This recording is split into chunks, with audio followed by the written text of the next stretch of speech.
É um prazer estar aqui, falar com vocês. É um prazer estar na minha terra, Minas Gerais, embora não seja Belo Horizonte. Eu venho falar com vocês, o Carlos estava falando sobre energia solar, geração distribuída solar fotovoltaica, que é uma fonte muito importante para o Brasil, tal como a energia eólica. A energia eólica começou primeiro a sua jornada, e é uma jornada bastante desafiadora. A gente estava vendo aqui o Carlos nos contar as histórias dos vários momentos da energia solar e principalmente da solar distribuída. E a energia eólica, a energia solar de grande porte, também passa por esses desafios, por esses momentos difíceis. E hoje, talvez, o momento mais difícil é justamente o mercado, né? O quanto de mercado as energias renováveis têm, e aí que ele chamou de cliente, quando a gente está falando de geração distribuída, nós estamos falando de cliente. Eu venho falar de geração de grande porte, aquela energia que chega na sua casa todo dia, que vem do sistema elétrico, que às vezes falta, principalmente com temporal, e também a energia que está aqui nesse pavilhão tão grande. A Abeólica é uma associação que trabalha para o desenvolvimento da energia eólica onshore, offshore e novas tecnologias associadas ao hidrogênio e também às baterias. Além de presidente da Associação Brasileira de Energia Eólica, eu sou vice-presidente do Conselho Global de Energia Eólica. E nós estamos fazendo ações muito importantes em termos globais para promover o desenvolvimento de energias renováveis. Nós participamos sempre da COP, né? Estamos indo agora para a COP 28, e o nosso pavilhão lá vai ser um pavilhão de energias renováveis em parceria com a energia solar também. A nossa associação, ela representa toda a cadeia produtiva de investimento em energia eólica, seja os fabricantes de aerogeradores, os fornecedores de serviços da cadeia e também os investidores diretamente em parques eólicos. A energia eólica ela tem uma característica interessante, porque 80% daquele aerogerador, daquela máquina que gera energia, ela é produzida no Brasil, é nacionalizada. Nós conseguimos desenvolver essa indústria nos últimos anos.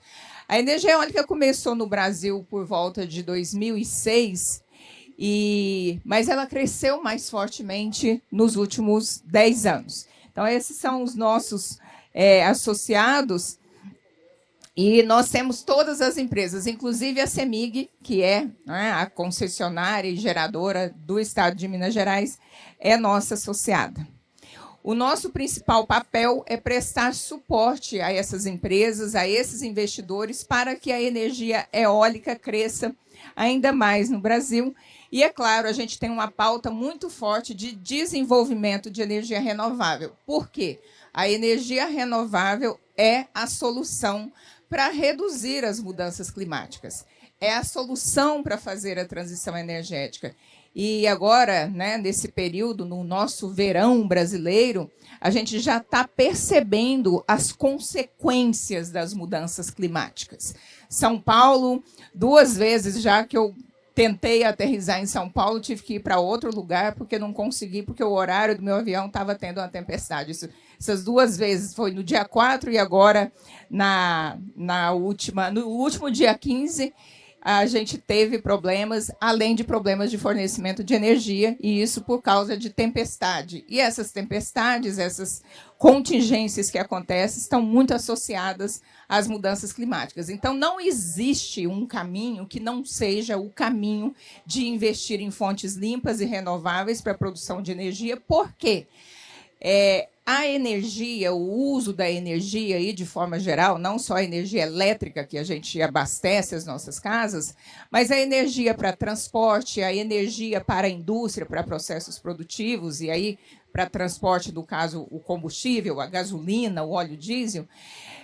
As atividades de energia, de forma geral, elas respondem por 84% das emissões de CO2. Então, se o mundo enfrenta um problema de emissão de CO2, 84% do problema está associado à energia. Daí a importância de se investir em energia renovável e de se promover a energia renovável. Bom, esse desenvolvimento de energia renovável, ele não é uma característica só do Brasil. É claro, o mundo todo está passando por uma transição energética. E nós estamos promovendo, em termos globais, os investimentos em energias renováveis. Então, eu tenho aqui dados importantes e dados da energia eólica, o quanto esta fonte cresceu no mundo nos últimos anos. No mês de junho, a gente já completou 1 terawatt de capacidade instalada de energia eólica no mundo. Energia eólica e energia solar são as fontes que mais crescem no mundo nos últimos 5, 10 anos e serão as fontes que mais vão crescer no futuro.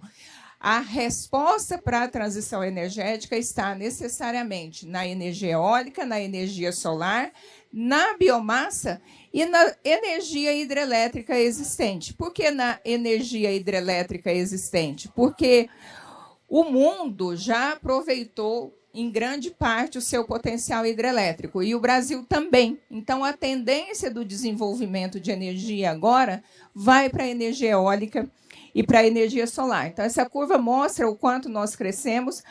Aqui no ano de 2023, como eu falei, em junho, nós comemoramos 1 tera de capacidade instalada. E essa parte verde mostra a energia eólica onshore. É aquela energia que é instalada em terra, né? E o Brasil tem muito, principalmente no Nordeste e no sul do país, onde os ventos são mais fortes e são ventos que são melhores para produzir energia eólica. Lembrando que a energia eólica é uma energia de grande porte, ela não tem essa característica de geração distribuída como tem a solar. Por quê, Elbia? Porque a energia eólica em geração distribuída, com pequenas turbinas, que aí seria, elas são muito caras. Então, você não tem ganho de escala o suficiente para ter energia na sua casa. E a característica dela é muito diferente, porque como é que você vai instalar uma torrezinha daquela em cima de um prédio, em cima de uma garagem? A solar, que tem essa característica de painel, ela tem muito mais vocação para isso. Esse é um fator. Segundo é o seguinte: o vento que produz a energia eólica é um vento muito mais forte e ele tende a ser concentrado em algumas regiões. E isso em qualquer lugar do mundo. Ao passo que o sol não. O sol é distribuído por natureza. Tem sol em todo lugar. Por isso que a energia solar se desenvolve muito no conceito de geração distribuída e a energia eólica se desenvolve mais no conceito de geração de grande porte. Eu me lembro uma vez, Evangelista, que eu estava com o professor Hildo Sauer, na USP, numa conferência, e aí alguém perguntou, mas por que não faz a eólica pequenininha e tal, né? E por que a solar é tão... a gente tem tanta solar? Aí ele falou assim, é muito complicado você querer distribuir o concentrado e você querer concentrar o distribuído. Do ponto de vista da engenharia, é muito complexo. Então, vamos distribuir o que é distribuído e concentrar o que é concentrado. Então, essa é a base da energia eólica. É claro que na Europa a gente vê alguns mini aerogeradores em fazenda, mas, pela natureza do Brasil, a gente ainda não conseguiu desenvolver energia eólica de pequeno porte, embora a gente já tenha, talvez, mais de 400 torres instaladas. Estou vendo aqui o Mauro Passos, meu amigo. Lá em Florianópolis, a gente tem um condomínio que tem tanto energia solar quanto energia eólica, e as duas trabalhando juntos para abastecer um condomínio. É possível, mas hoje, do ponto de vista econômico, não tem muita viabilidade. Por isso que a gente trabalha com a energia de grande porte. E a gente faz uma parceria. As eólicas trabalham em grande porte, desenvolvendo a matriz, o sistema interligado, e a geração distribuída trabalha para prover a geração nas residências e também nos comércios, né, no desenho que ela tem hoje.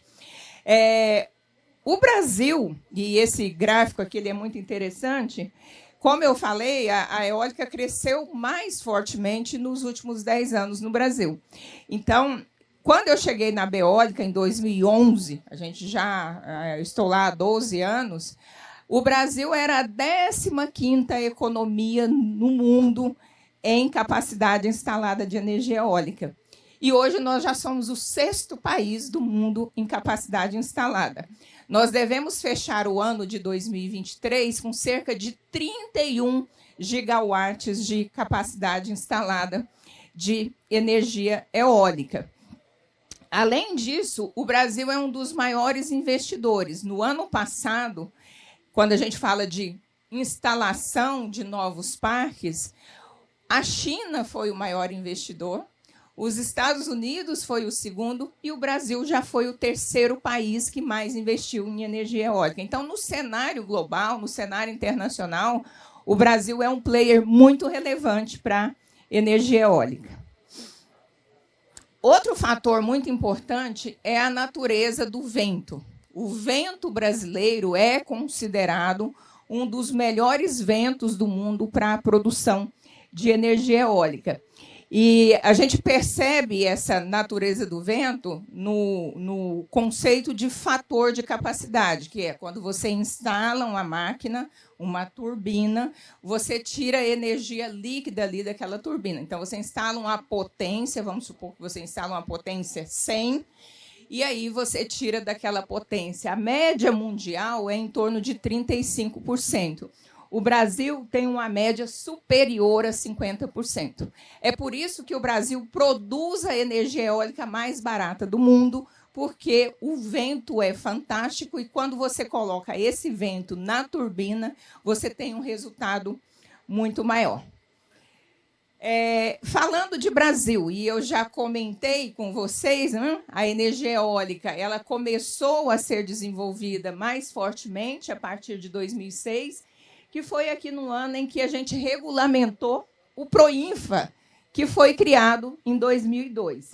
Antes disso, a gente teve uma primeira turbina em operação no Brasil de teste, era uma turbina pequenininha, em Fernando de Noronha. Aí existe uma controvérsia interessante a respeito da primeira turbina, porque a turma aqui de Minas fala que Camelinho, se eu não me engano, foi a primeira turbina de eólica instalada no Brasil, foi aqui, em Minas Gerais.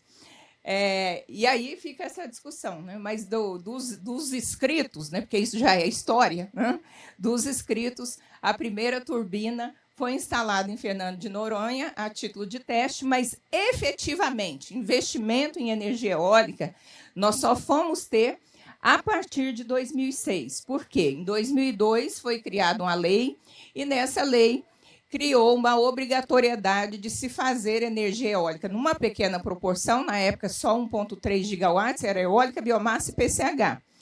E em 2004 nós regulamentamos essa lei, fizemos a primeira chamada pública e o primeiro parque eólico de grande porte começou a funcionar no Brasil em 2006. É um parque que fica em Osório, no Rio Grande do Sul. E esse parque ele começou com uma potência inicial de 200 MW e hoje ele é muito grande. E assim, é um dos parques mais bonitos, talvez por ser o primeiro.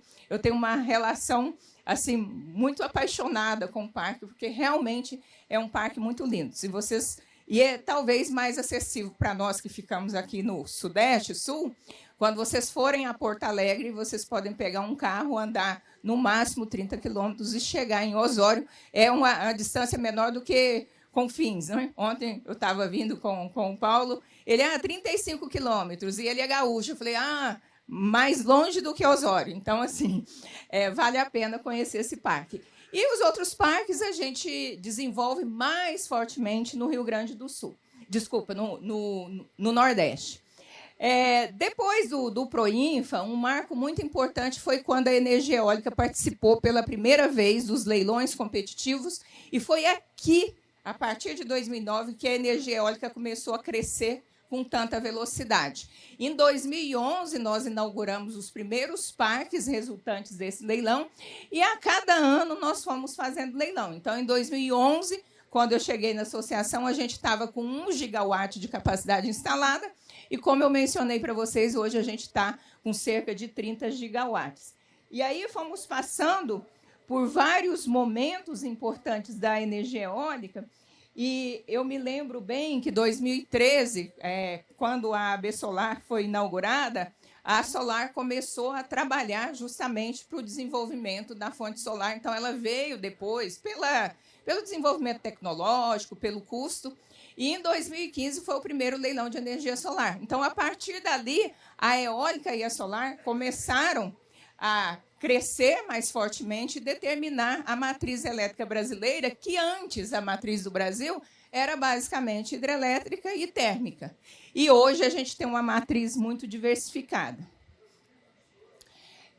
Essa diversificação da matriz é muito importante. Primeiro, que a gente tem muita hidrelétrica e isso faz com que a gente produza muita energia limpa e renovável, o que é importante para o Brasil. Então, a matriz de eletricidade do Brasil, né, essa energia que está chegando aqui para nós agora, em termos de potência instalada, cerca de 84% é renovável.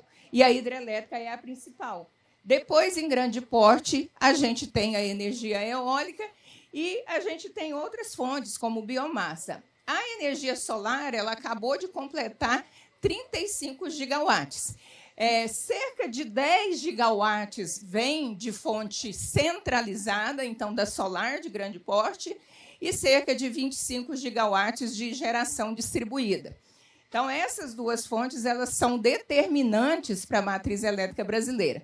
Em termos de geração de energia, megawatt-hora, ano passado, 90% da energia elétrica que chegou na nossa casa veio de fonte limpa renovável. Este ano será de 94%. Então, a gente está ficando cada vez mais renovável e isso é muito bom.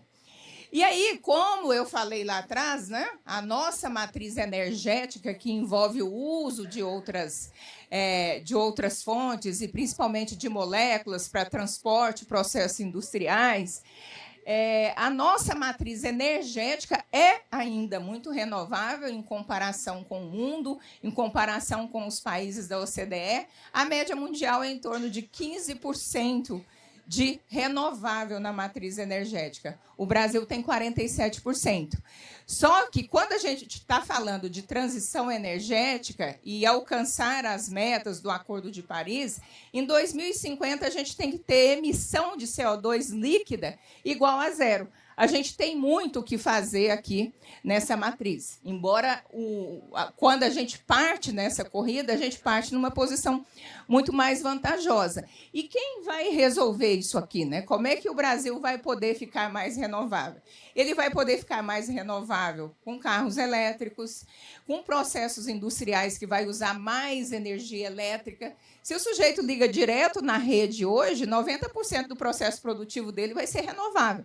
Então, se ele eletrificar seu processo produtivo, e agora a gente está vendo a possibilidade de se fazer processos produtivos com o hidrogênio verde. E, recentemente, a AB Eólica, a AB Solar e a Biogás, que produz o biogás, nós fizemos um pacto chamado Pacto do Hidrogênio, com o objetivo de desenvolver o hidrogênio no Brasil. E por que nós, eólica, solar, biogás, estamos tão interessados no hidrogênio? Nós estamos interessados porque o hidrogênio vai ser uma importante demanda para as nossas energias. E o hidrogênio ele é uma molécula renovável e ele tem um potencial muito grande de substituir o petróleo e o óleo combustível de forma geral. Então, ele vai ser importante em processos produtivos, ele vai ser importante em veículos. E, no caso do Brasil, o Brasil pode fazer carros elétricos, pode fazer veículos a hidrogênio e pode também usar os biocombustíveis, o etanol, o biodiesel. Então, o Brasil ele tem uma quantidade de recursos renováveis muito grande e muito boa para fazer essa mudança da matriz e torná-la ainda mais renovável. Elbia, por que é importante o Brasil fazer isso? Bom, primeiro é importante porque nós precisamos atingir os objetivos de transição energética e de reduzir as emissões. E o Brasil, fazendo isso, ele está sinalizando para o mundo que ele produz bens e serviços renováveis. O Brasil vai ficar mais competitivo no mercado internacional. Bom, como eu falei, a energia eólica ela está fortemente concentrada no Nordeste. Então, desses 30 gigawatts, 27 está no Nordeste e 2 gigawatts está no sul do país. E o Brasil ele tem um potencial ainda maior de desenvolvimento, tanto de energia eólica quanto solar, quanto de biomassa. E quando eu falo de biomassa, é de forma geral, é biogás, etanol e outras formas. E a tendência do Brasil é seguir nesse caminho de desenvolver cada vez mais fonte eólica e outras fontes renováveis, que nós chamamos das fontes renováveis modernas.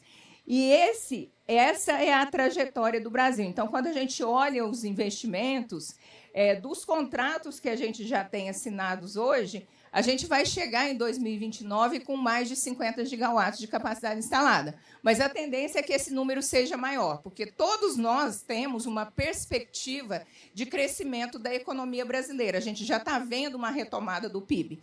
E com essa retomada do PIB, a gente vai ter mais demanda por energia, vai ter mais projeto instalado. E nós vamos ter um verdadeiro salto, uma virada de chave aqui por volta de 2027 e 2028, com a chegada do hidrogênio verde. Então, todo esse crescimento que a gente viu da fonte eólica no Brasil e das outras renováveis, solar e biomassa, ele tende a triplicar no Brasil. Então, hoje, o nosso desafio é o mercado, é o comprador, é o cliente, é a comercialização. Este ano a gente está bastante agoniado com isso, mas, na medida que o Brasil vai crescendo e que essas políticas de produção de hidrogênio vão sendo implementadas, nós vamos ter uma outra realidade lá na frente. Então, é muito importante a gente saber que quem mexe com energia renovável, quem está no negócio de energia renovável, está no negócio certo, no negócio do futuro.